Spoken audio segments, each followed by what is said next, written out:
Hello, everybody. Welcome back to another episode of Binge Bitches. This week, we are talking The Mandalorian, Star Wars. It's our final panel discussion on Star Wars until the next movie comes out or when they renew this series, because you know that's happening.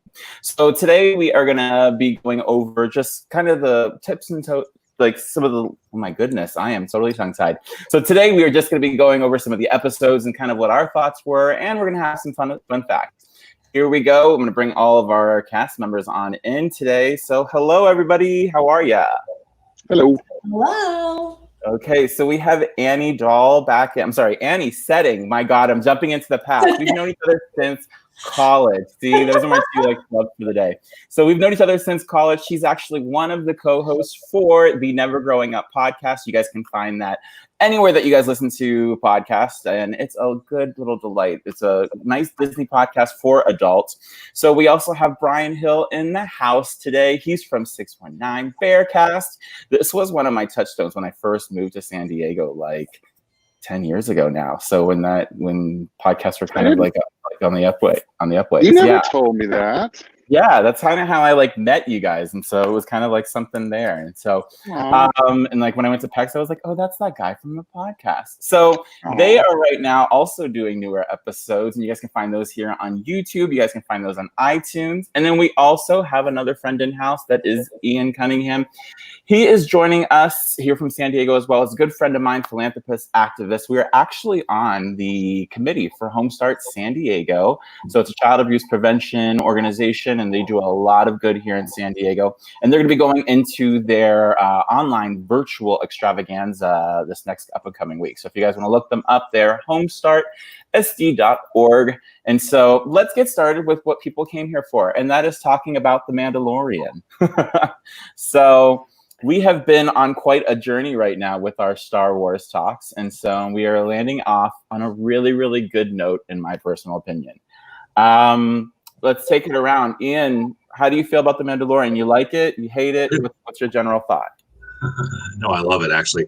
Mandalorian is great because it's kind of like a merging of like three different genres. You have have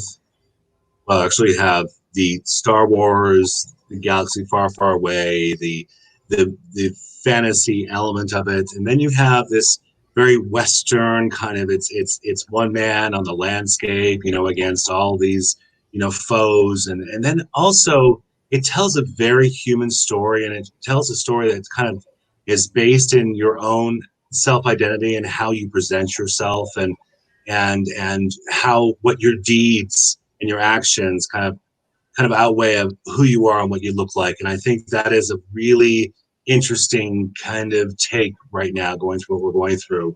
It's about who we are and how we express ourselves and how we hide ourselves at the same time. So it has those three elements going on. So I think as a structure of a story, it's excellent and has so much to give and so much promise moving forward.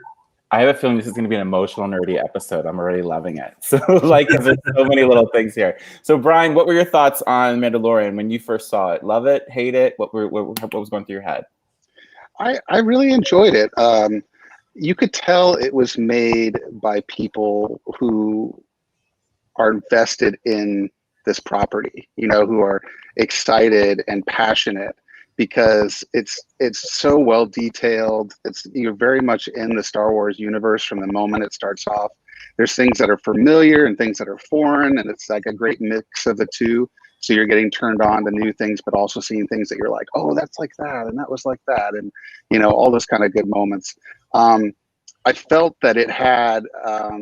There was a show my grandfather used to watch called Kung Fu, which was like there was like this monk, and he went from town to town in the old Wild West, and every episode something new would happen, and he'd have a new adventure, and there was like a kind of a common thread that would pull all the episodes together. So to me, it felt very Kung Fu esque in that sense. I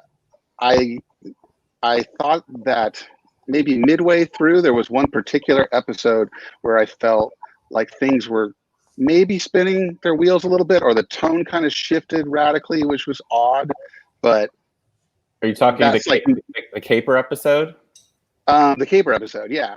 And it was one of the few episodes that wasn't written by Jon Favreau, but I'm nitpicking here because I still enjoyed it, and I have a sinking suspicion, not even a sinking suspicion. I have a suspicion that if I were to go back and rewatch the series, because I've only seen each episode once, if I went back and rewatched, I would probably get it in a different way and enjoy it more than I did the first go round. Because sometimes things that kind of move a little slower, you know, I'm so conditioned to have everything, you know, jumping and popping all the times from all the entertainment I watch, that if something's a bit of more of a slow burn, I can get a little antsy. And I have a suspicion that that's what was going on here. Yeah, and that one does roll. We'll put a pin in that episode. But Annie, what are your thoughts about the Mandalorian? Where were you? So this was the first Star Wars experience that I've had outside of the original, where you start watching it and you're just like, you're trying so hard to like it because you're a super fan and you're like, God, this is like, I'm trying so hard. This never occurred once when I was watching The Mandalorian. It just was perfect. Like from the very beginning, like I felt like there were scenes just where I was standing was like Luke on Tatooine, like looking at the two suns, even though like just the feeling of it was exactly what I was feeling when I was watching The Mandalorian. I was like, here it is. We're finally getting that feeling back. We didn't get that with the prequels. We didn't get that with the sequels. And it's like, you want it so hard. Like you want so bad for it to be so great. And this truly was. And every time I watch it over and over again, I'm just blown away. Blown away. I find different things that I didn't catch the first time or the second time. And they're so easy to watch because they're each only a half an hour. Yeah, and they're it very quickly. And they're capsules. There is a sense that the Mandalorian is that you can jump in on just any episode, and you kind of figure out really quickly after the first episode, because they do have to set up everything in the first episode. But after that, you know that okay, so there's this man in a mask, and he's got a baby, and he's keeping the baby safe, and he's gonna go take a job. And it's very much like this is it, you know, like this easy digestible. It's comfort food. And being a newer Star Wars fan myself, this one, it really did have a moment of like, oh, this one has heart to it. The people who made this cared about it, and it wasn't too overdone. You know what I mean? Like each episode is very much, here's your universe, live in it. Okay, we're done. And like he's gonna be back on the ship at the end, and everything's gonna be hunky dory. You know what I mean? So there is this. It's a feel good almost. You know. So some of the stuff too about this that I just did find fascinating. So even like looking into the whole Jon Favreau of it all, that this was like a love letter, that he really wanted to do this and wanted to do some kind of project with George Lucas. And I know that we've been watching some of the, and now it's going to leave my mind. I want to call it the masterclass, and it's not the gallery. The gallery. So the gallery episodes, and then you're also seeing that some of like the more in-depth things that the people who were making this really loved it. And then they also had like stories here on the side, like your Bryce Dallas Howard, who gets to direct one episode, which I actually, one of my favorite episodes of the series, because, you know, it's just different. And so just seeing that, you know, you get these pop-offs, and that she was, you know, she knew George Lucas when she was a little kid. The story that she tells is disgusting because it's not fair. You know, your dad is in the meeting with, you know, Steven Spielberg and George Lucas as you're a child, you know, and you're just sleeping. It's really casual. And you were in Japan at the time. You were actually in Japan. Yeah, exactly. You know what I mean? But not everybody's dad is Richie Cunningham from Happy Days. So that's something.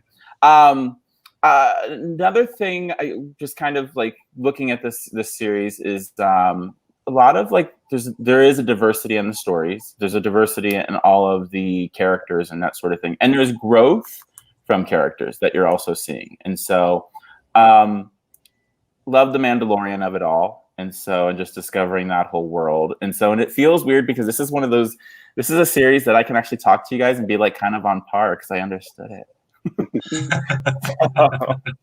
Like completely, it was like, oh, okay, I get it. We're here and we're into it. So do you guys have favorite episodes? Ian, what do you give a favorite episode? Actually, it's the 8th episode. I forgot what the name of it is, but you know, it's kind of like where everything kind of comes to a head, and you have the slaughter of all the he knocks down all the stormtroopers at once, and it's caperous. It has that large scale that it tells. It's not just about, you know, the simple stories. It actually tells a grander story, as it were. And And actually, every episode has these standout moments. I don't think there's one that it's like, well, okay, that was kind of a phone-in episode.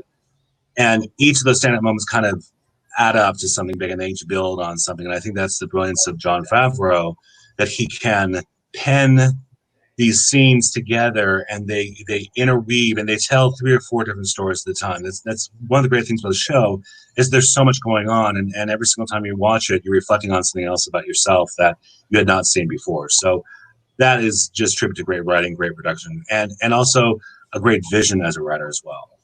Absolutely. And so that episode, I just looked it up real quick. It's called The Empire. So it's the one that's Empire. It's setting up the comeback of the Empire. So right. I'm going to actually lace in fast facts as we're like kind of doing this, because when I did look this up, because I wanted to know where this kind of lands in the series. So this happens after Empire, and so this is actually 6 years before the birth of Rey. So that's one of those like little facts that I got to like kind of go through here. So that kind of just leads to all kinds of things, that people, when they call it Baby Yoda, and it's like, it's not Yoda though. So it's one of those things I didn't understand in the beginning, because I did watch it later after everybody else watched it. And so it's interesting that this is kind of like, we know that the Empire was dissolved and all that kind of thing, that happened at the end of episode 6. And then now this is before episode 7. So it kind of like lays in there. And so this whole world of, there's a bunch of Boba Fett's laying under the ground, which is more thing of that people that are like my age, Brian age, and that grew up, that you guys, that we talked about this in the past in the other episodes about how Boba Fett was like this really cool character that you guys all loved underground. And then they made this character that's essentially a good Boba Fett, and that's right. It also has like the coolest armor ever after the first episode. Annie, what's your favorite ep? So my favorite episode is The Sanctuary. Okay, Bryce Dallas Howard. Which was Bryce Dallas Howard. And I absolutely, this is a really strange piece of information, but like I absolutely love the main girl from that planet. I don't know what she is. Like, is it a planet? I'm not entirely. It's a planet. I think it's a planet. Yeah. And I remember her from Twilight, like the Twilight movies, and I thought she was absolutely stunning, and such an amazing actress. And when she came on screen, like right in the beginning, I was like, oh, I love her. And then I was wondering if there was like some kind of connection between Bryce Dallas Howard, because she was also the reason why I love this has nothing to do with Twilight. Like that's not what I'm trying to say. But I was very excited to see her, first of all. And I thought it was such an interesting episode. Obviously, we were introduced to Gina Carano in that episode, who is stunning, an absolute badass. I could watch her in literally anything. Sideline. Okay, so like she would play like the best Tila. Remember He-Man? She would be the best. She would be the best Tila. Like I think. Yeah. Like I think there's rumblings of that. That's the girl who needs that. And so that was the nerd just jumping out of me. Okay, Annie, go back on over to you. It was just such a great episode, and it was so interesting to watch the internal struggle in the Mandalorian, but you through no face. Like you could watch the absolute struggle going on within him, and there was no face. Like that just spoke to the quality of the direction of Bryce Dallas Howard. And I know it's kind of like you get concerned because you're like, is this nepotism because of her dad? But I thought she did a fantastic job. I don't think there's certain people like nepotism gets them so far, and the thing is it only gets them so far, and then your talent has to take you somewhere else. Yeah. And so I've become a big fan of her, especially after her Black Mirror episode. Like, I talk about her all the time. She's like a favorite person of mine. So, she ran around in high heels for the whole Jurassic Park. That like she gets some props for that. You know what I mean? She spent months in those high heels. So, Brian, do you have a favorite ep on this series?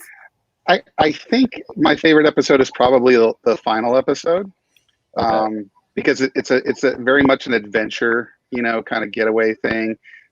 It introduces the guy from Breaking Bad, who's like so badass, and I'm excited to see him playing something that feels very different.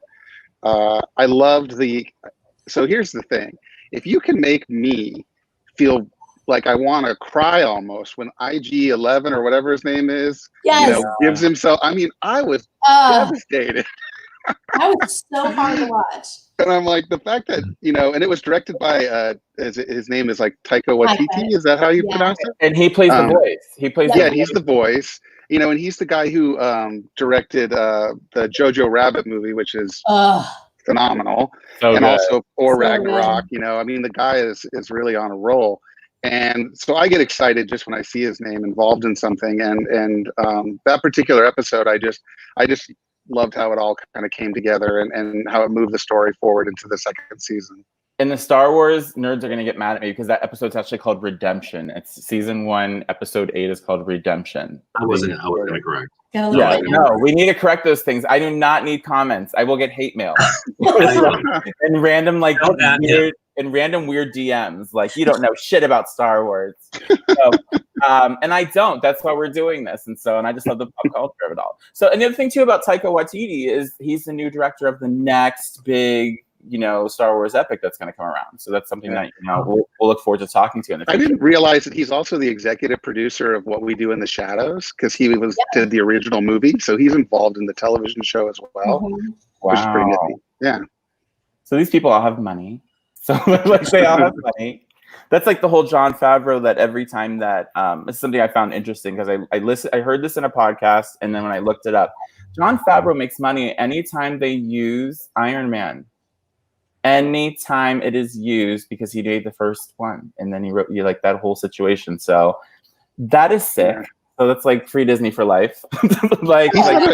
He's had a great career. I mean, when you think about, he started off doing like Swingers, which he made like on a shoestring budget, and that was a big, indie darling after that. And then, had a run on Friends, and he was even like the pal in Daredevil. He did Elf, and then Elf is what kind of put him, I think, on the map for everybody. Maybe and then seriously, I can still remember being in Hall H during Comic-Con when him and what's his nuts from Iron Man came out and showed us all footage from Iron Man for the first time, and people like completely lost their minds. It's neat to see somebody's career just continue to grow and to do like awesome stuff.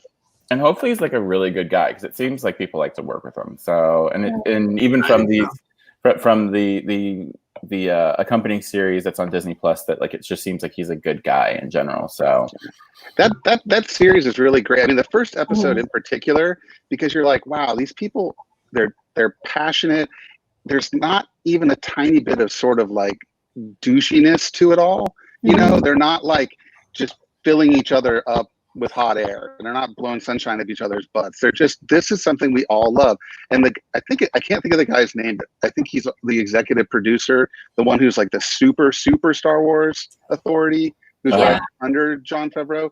In the second episode, so in the second episode, he talks specifically, kind of to go back to the prequels for a moment, about the duel of the fates and the importance of that scene, because they're literally dueling for the future of Anakin's life. And when he talks about it, it's like a Shakespearean soliloquy. And by the end, you're like, wow, this guy dropped some knowledge on me and maybe changed the way I kind of think about that now. Yeah, you're like, having somebody like that involved makes you excited, Yeah, and I think that's a general like kind of thing that kind of with the through line of this. And then they also had some really cool like cameos that they were able to like just bring in these random actors, and you're like, is that Amy Sedaris in a frog? Yes. Like that was the best. Like, yeah, and the thing is, and it's so cute and it's so fun, and so like it really is just a breath of fresh. And so some of my like one of my fast facts here too is it was another situation. So like in the 8th episode, so in the Redemption episode that you guys like, the 2 stormtroopers that are actually bickering, those are Jason Sudeikis and Adam Pauly. And so like, yeah, so you don't have to put on like the outfit, just come and read, please. Like I will never look at Jason Sudeikis the same again. That scene upset me so much. I won't watch it. I'll fast forward through it. I can't watch it. I know, it was like kicking a puppy. It was horrible. Well, it's okay. Let's talk about the Baby Yoda of it all, because you have this sitting next to you. Okay, You mean the child? Yes, the child. The child. The secret of it that you guys couldn't get your. No. Really? We just talked about child abuse. How many kids, Annie? How many kids? We just talked about it. That's why I have 0 kids. It is not happening in this house. She needs more merch.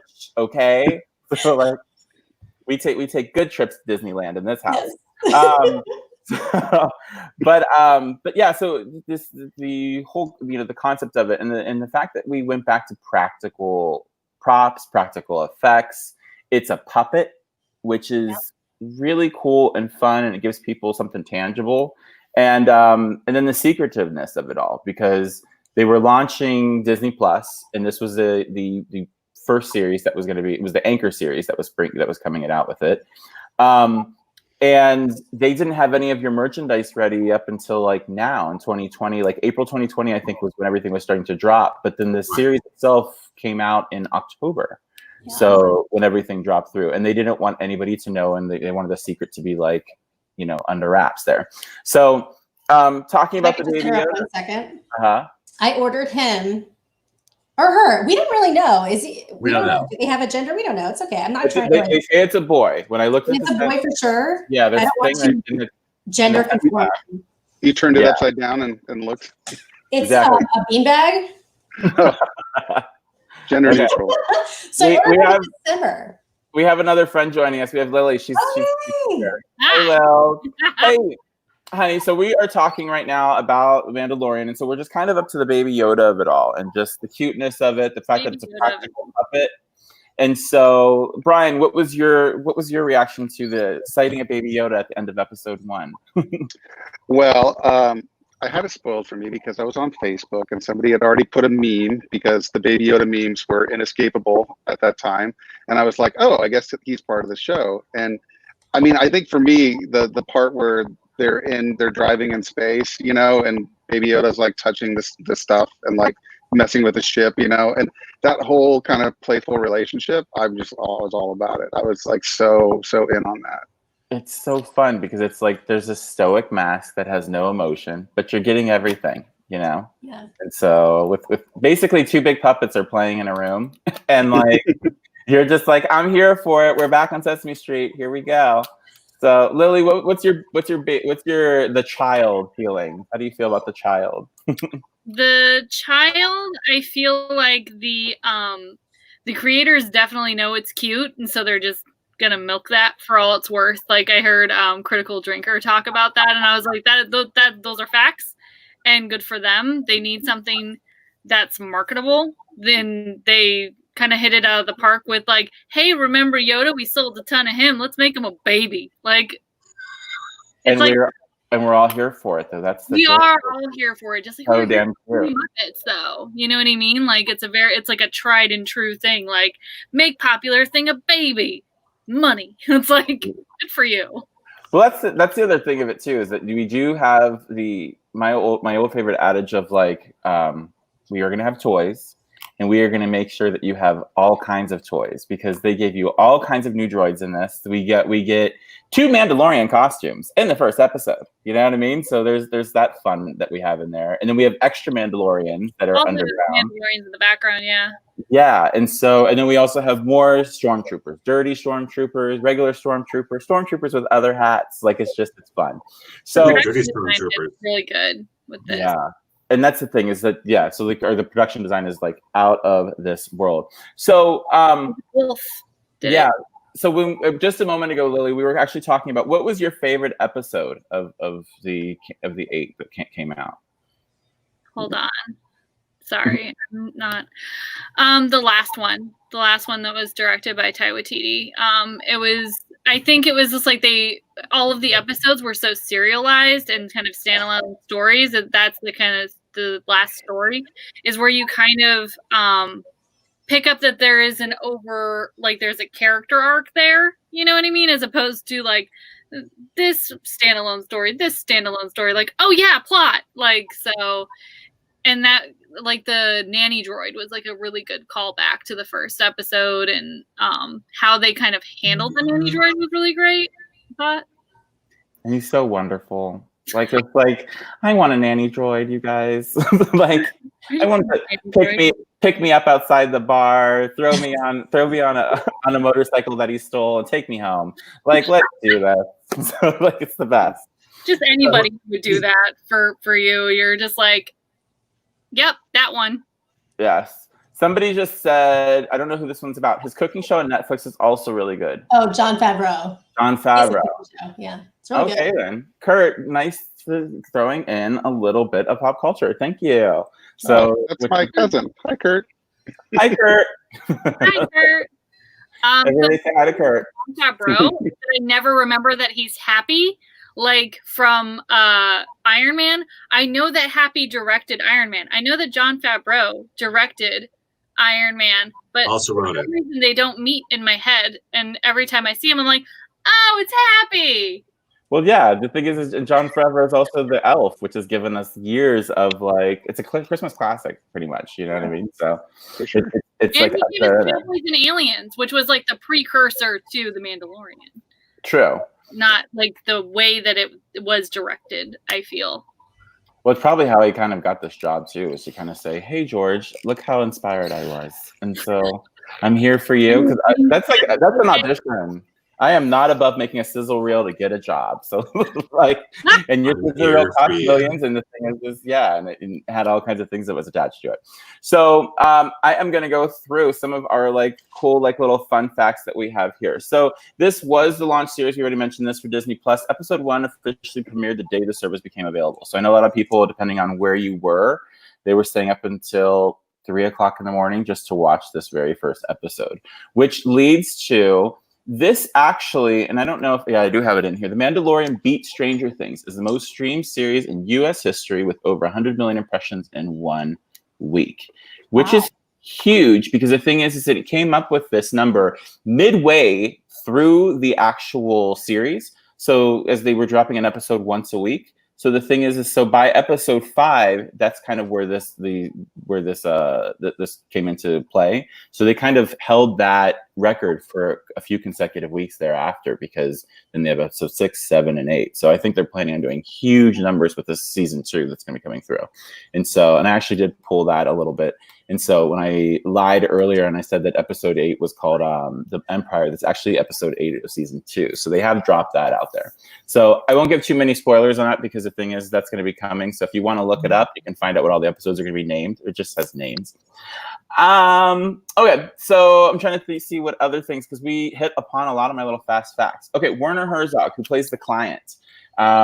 He essentially was the one who pushed them to do the Baby Yoda and to keep him as a practical puppet.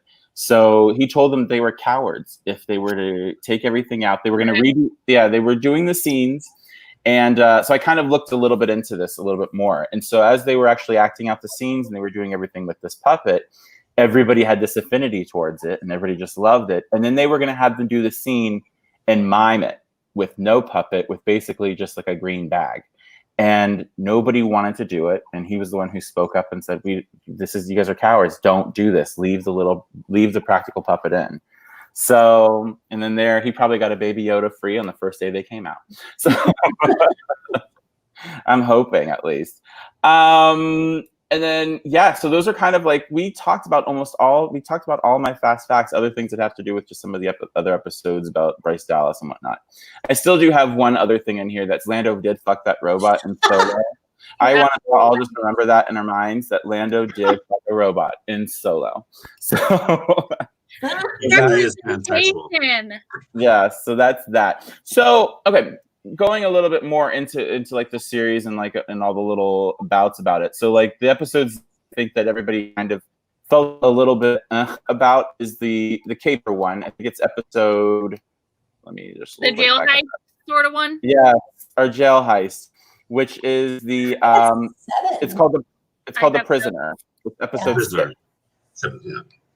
Yeah, and I think that one's just a little bit weird. It's a little bit overacted by some of the people, and I don't know why that one doesn't hit. But I actually did rewatch it, so I did watch the series twice.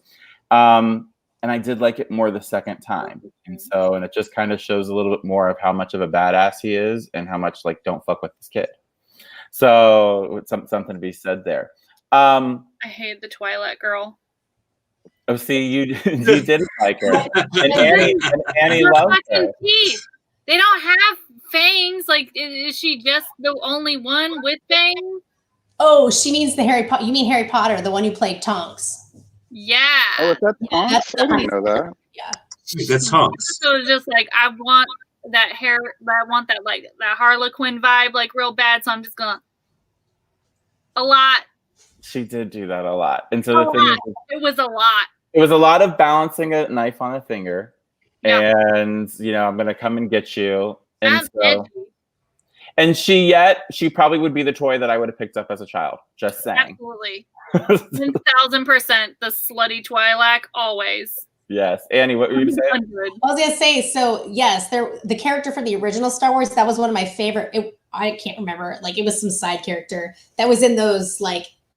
If it was like C-3PO and you open it up and there's all these action figures, there was one that looked like that, and I played with that thing like more childhood. I love that like race of people, which sounds like I'm a fetishist. But if we like weren't talking about Star Wars, but like I always like that. But like they also have like a dude running around who's also blue, but like they're supposed like the males of that like thing, they're supposed to be like our shades. Because there's another one in Jabba's palace that is, he has and like their things are supposed to be longer. Yeah. Okay. What about those weird? Okay, now I hate that I can't remember character names, and I should have had this pulled up. So our little guy who dies by the hands of the two. Nick Nolte. Yes, Nick Nolte's character. I knew it was somebody famous who plays him. And it was so tragic though. Like that whole like little period right there. And then we also have that whole weird moment too with them. He has to go get an egg, and then they all come back and they all eat the weird goo out of the egg. Which is clearly a mammal. Like it's clearly like it has fur, but it laid an egg. It's like a platypus. Like that. Yeah, platypus do that. Oh, okay. I rescind my remark about eggs and mammals. Well, we're also talking about another galaxy. So the thing is so like your mammal argument doesn't work. You're like a space marsupial. And this is the vegetarian coming out of me, but like I was very disturbed that we had to. I was like, I'm hoping that thing is not dead. And like maybe just got stabbed, is like wounded, and they went to go steal its egg. Like I was like, this is terrible that we're like killing this animal to like steal its egg. Like, and then bring it back, and then everybody eats the Cadbury cream egg with their hands. With their hands. Post-COVID, everybody's a little bit gross. So, which is why we're glad this is another galaxy. Blue shrimp. Can we talk about the blue shrimp? Yeah, good because in the Bryce Dallas Howard episode, we keep on talking about this. So I love the fact that they were just like blue shrimp. The instant they like, I love like seafood stuff. I'm like, put it in a broil. I want to eat that. My boyfriend's like, oh, and then they make a drink out of it. So it's like fermented shrimp wine or beer, which I would try shrimp flavored. And see, and I would not. And this is where we differ from things. So I don't think Annie's in the shrimp wine category either. So well, she's a vegetarian. She don't even count. Exactly. So I will still like. I've just been a vegetarian since January, so I still remember. You still remember. And I have cravings. Okay, so where are we hoping that the series goes next, Brian? What are your thoughts? Where do you hope the series goes? When I really like something a lot, I tend not to think too much about where it's headed because I'm just enjoying the ride. What I hope is that they continue on with the promise that they've already shown, and that they continue to include passionate people who make thoughtful episodes that geeks like me can get off on. Totally. So do we think anybody like I don't want to age the puppet yet though. Like I don't want that to happen. I want to keep this puppet a baby for a while. Is that wrong with me? I think you're not even gonna get preteen Yoda for a while. I think you're gonna get baby for another season. I hope so. And so I do love this is standing alone. It's kind of in this universe, but we don't have to make it reckon with what's going on with the Rey mess, and we don't have to like really see it in the eyes of anything that's actually what we now have. You know what I mean? Like what we have in Disney canon as the sequel trilogy that's going on. So I'm just like looking right now at our thoughts, but going into a little bit of these episodes and just kind of seeing, you know, what was people, as we say, our favorite. And the thing is, I can't remember now, Gina Carano, they bring her in for like one episode when do you guys remember her? And I don't remember what her character's name is now. It was the one assassin that he has the bounty on that he has to go grab. Oh, sure. Yeah. Yeah, so and then they have to do the whole flashbangs and they have to get all the way up to her. So there's always like it was like little the gunslinger episode. Yes, their gunslinger episode. With the American Idol looking dude. He's Lena Horne's grandson. Fun fact. Oh, really? See, these are the things that I love. Like, I love this pop culture of it all because the thing is because when you like see somebody that you like love, and the thing is like, and his character was terrible, and so literally awful. Yeah. So, Lil, what are just kind of what were your first thoughts? You came in a little bit later on us when we were talking about the beginning. So I took notes. I know we don't need a diatribe though. This is only I know.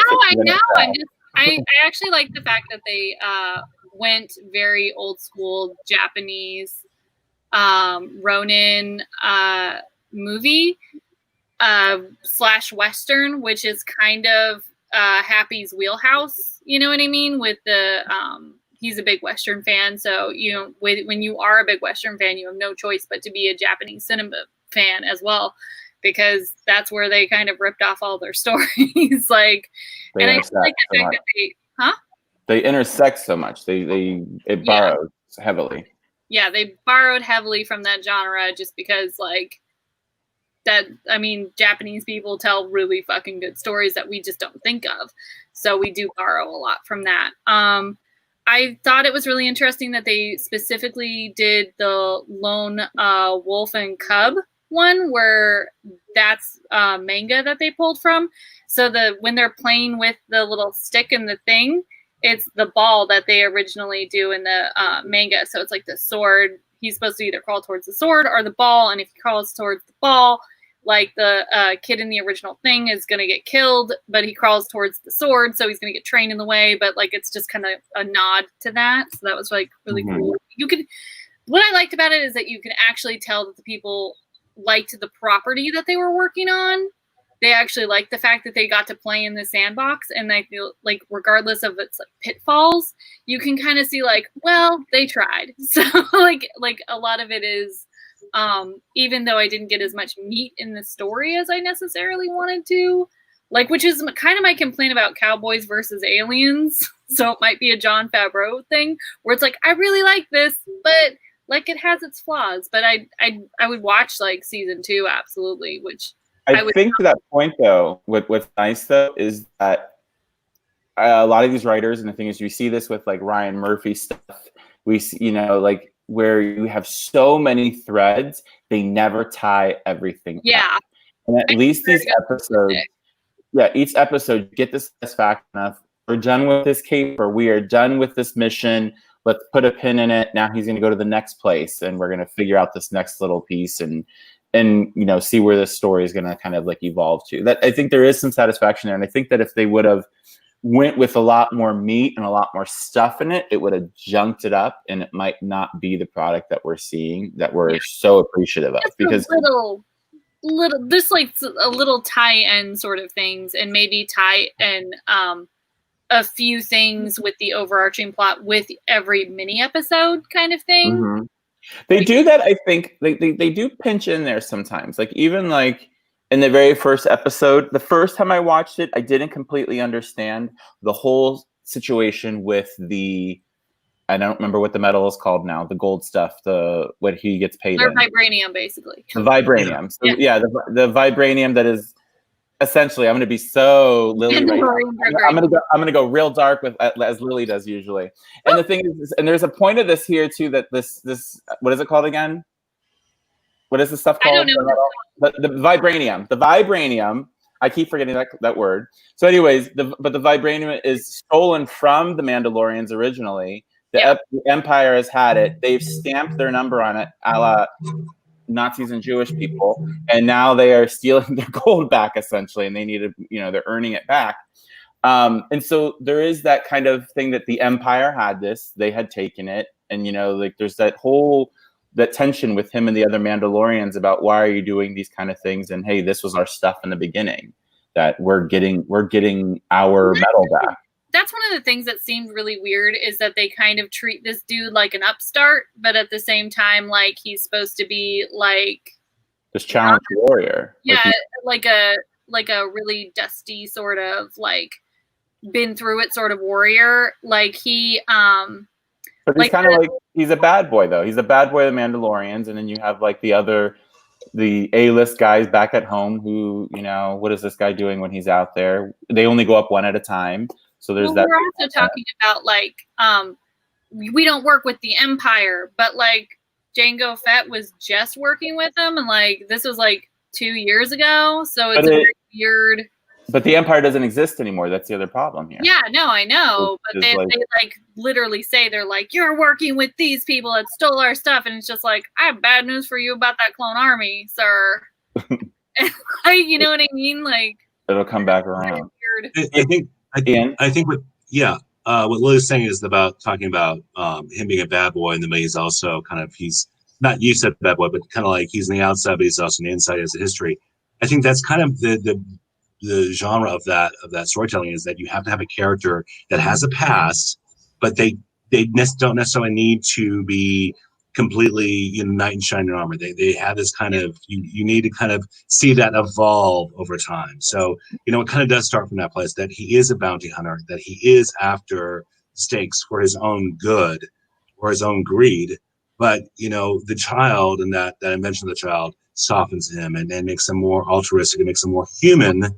And then as the story goes on to the very last episode, that human quality of the Mandalorian really starts to, and he really starts to question the choices he made, not only as a warrior, but also as a bounty hunter, and also as a person. So again, it goes back to, my original idea, is that multi-layered ideas that the Mandalorian really is, and everyone can pull what they want from it. Good writing, that's how I see it. And vibranium is not it's not Star Wars. It's actually Avengers Wakanda is vibranium. So the Black Panther is vibranium. So what is this? What is this metal called? I don't know. I can't remember, but it's not vibranium. I just don't want you to get at letters. We're gonna totally get it. Like, no, it's like the Mandalorian vibranium. But it's gonna be like 6 months from now, I'm gonna get like a hateful letter that's gonna be like, when you talk about Mandalorian. So, because that's how I get. Like, I get things from like the very first episode that we did like 2 months ago. It's like, you guys didn't say this right, and it was like, oh, we addressed it in the second episode. Just keep watching. So just keep watching. We will contradict, and so it's so funny. It's Basark? Okay. That title. Well, it makes it really pretty suit. Yeah, Beskar. It makes a really gorgeous suit. I do love that. It is Mandalorian steel. There you go. Yeah, Mandalorian steel or Beskar. And it's lightened by putting something in it too. It's like their way of processing it is very important to their culture. Yeah, they add vibranium. Yeah, it's exactly. Yeah. So it's kind of like the copper. It's like brass. It's like our brass. So is this like a thing though? So like, do you think this whole thing with like the Mandalorian not taking off their helmet, but like Jango Fett did have his helmet off? So does this something that's new? It's a new thing. It's something that they're going to introduce. Maybe they'll explain it at some point, and so it's just kind of, it's part of the allure of all of this. So that you have this sexy man who you've never seen his face. How about that one? Like it is by the mountain.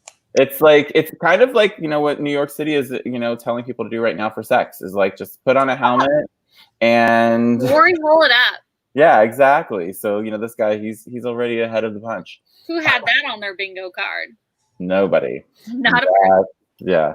So it's just one of those kind of things. So I'm gonna let's wrap this up. We're gonna go around like 50 minutes here. So wanting to know your final thoughts on this. So, Brian, what are your final thoughts on Mandalorian and how it fits with Star Wars? And I'd say well done, to the people involved, and I hope that Disney Plus can keep this momentum, and maybe we'll get that Obi-Wan show, and we'll get a second season that's just as enjoyable as the first. Absolutely. Ian, what are your thoughts on Mandalorian at the end of the day? Well, Yeah. Oh, I thought you said Annie. I'm so sorry. Oh, sorry, Ian. No, Mandalorian it has such potential, and yeah, again, like Ryan, it's like I hope they continue. I'm sure they will. The writing's strong, the storytelling's strong. Disney is 100% behind it, so they're throwing everything they can. We didn't really get into like the technical aspect, but if you watch Disney galleries on Disney Plus, and if you haven't and you watch Mandalorian, you have to watch those because it explains so much. And they're actually using the same technology they came up for the way they film and the way they create backdrops and the CGI they do for the actors. They're using that in the Bourne Spectacular in Universal Orlando. They're using the same technology. So, we as people can experience what that's like, and then we also can see how it's done on the show. And I think that's going to be the new kind of almost like a holodeck, not to bring in Star Trek, but a holodeck kind of technology that we're going to start seeing within the next decade as far as filmmaking goes. So huge leaps and bounds that way. But aside from that, it can go anywhere. And I think it does. It really did reassure that Disney Plus is a valuable streaming service. And it's just not, cartoons and Little Mermaid, even though that's great, but it's going to be something new and exciting and telling all different kinds of stories. Yeah, Disney Plus has become one of my best friends during quarantine. Yes. That is Disney Plus, Housewives, that's where I kind of go. And I've been watching a lot of old episodes of Dear White People. So Lily, what are your final thoughts on Mandalorian? Where do you sit with it? I think that for overall, it was enjoyable. It was way more enjoyable than the trilogy, the sequels, Mm-hmm. just because it didn't have the malice behind it that a lot of the auteur directors, or they didn't have the mystery boxes, and it was way more an enjoyable story, I felt. Mm-hmm. And I felt like again, Taika Waititi and Happy from Iron Man, they do, this is their wheelhouse. Genre is in fact their wheelhouse. So I feel like you do have to give it to people that A, love the property, B,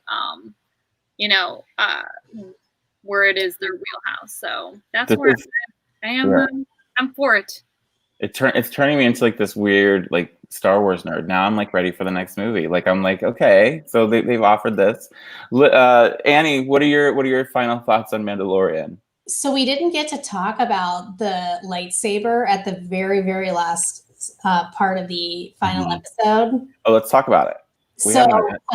Sorry. But that's such a huge piece of canon. That's the only Mandalorian that's ever been a Jedi. And that's that lightsaber. And so the fact that this guy, Giancarlo Esposito, has this lightsaber is a huge setup for the next season. So I'm so excited. But again, like I said at the beginning, I couldn't have been more pleased with this series. Watching the gallery, I mean, please watch the gallery if you haven't watched it, makes you love it even more. And I still have 2 more episodes to watch in the gallery, so I'm going to be finishing those tonight. And I couldn't have been more thrilled with this entire series. It was just fantastic. Yeah, I bounced around a little in the gallery. I'm going to watch the other episodes, and so I didn't want to kind of gunk this up with what we were talking about, And the thing is, because it's such a different, big moment there. And so looking at some of these comments that we have, but I don't know if that's prevalent. So, anyways. So this has been a really wonderful journey with you guys. I do appreciate you guys coming and doing this Star Wars discussions with me. We've done it, and Ian for taking over for Tom in the middle here, and we do love Tom. And so, but thank you guys so much it's been an interesting couple of months, and that I found this piece of pop culture that I finally sunk my teeth into. And so this is a little bit of you watch stories next, or what's up? No, we are not doing Ewok stories. I watched a tiny bit of one and I said, this is not for me and I will rebuke this in my life.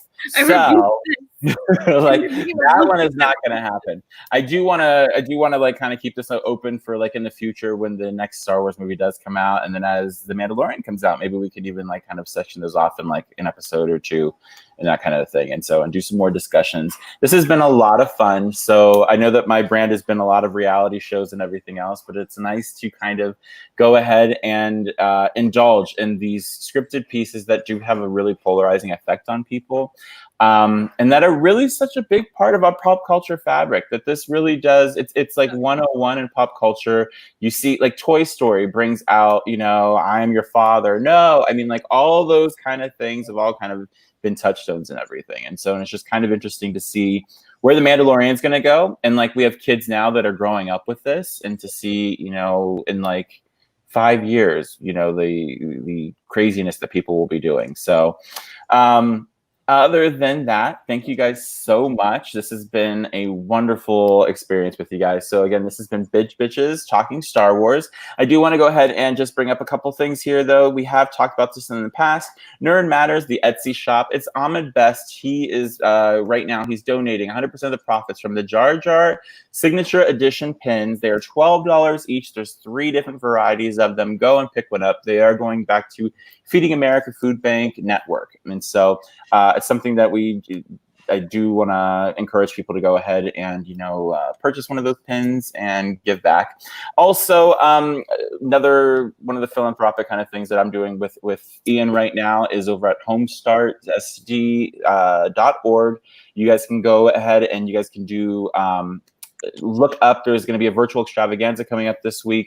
There's going to be scavenger hunts, all kinds of things that you guys can bid on, and giveaways and things like that. And I know they just got another gift that they're going to be doing an upstate trip to here in California. So that speaking, so those are kind of a few of those things that I did want to go ahead and touch on. I also do want to encourage everybody to look up Annie and Brian's podcast. You guys can find Never Growing Up and 619 podcast. 619 Bearcast available there on iTunes and a little bit of everywhere. I know that Ian's is also available. That Brian's is also available here on YouTube, that you guys can find 619 Bearcast there. Never Growing Up is also available on Stitcher and all the other places that you guys can find podcasts. So do want to encourage you guys for that. Please do look up everybody on Instagram. Annie's at WDW Collective on Instagram. Ian is Ian Sandiego.